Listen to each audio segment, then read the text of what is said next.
वर्षवास 2026 बुधवार 22वा दिवस निमित्त सर्व बुद्ध विहार पूज्य भिक्खू संघ यांना प्रथम मी अभिवादन करतो। तसेच सर्व उपोषधधारक, ग्रंथवाचक, बौद्धाचार्य, श्रामणेर, उपासक, उपासिका यांना हार्दिक शुभेच्छा।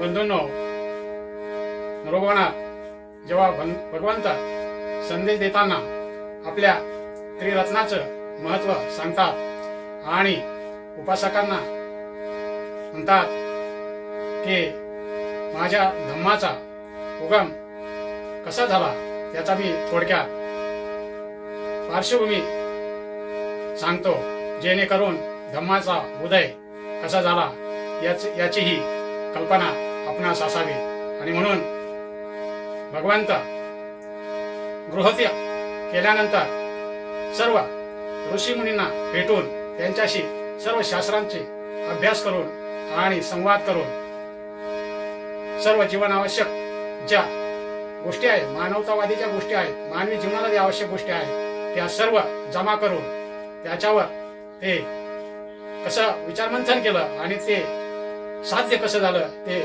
पुढे आपल्या धम्मात सांगतात। पुढील धम्मकथेतील गीतांच्या पुढे उपासिका एम पंडित गातील, आपण त्या श्रवण करू। जय भीम, नमो बुद्धाय।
जय भीम, नमो बुद्धाय।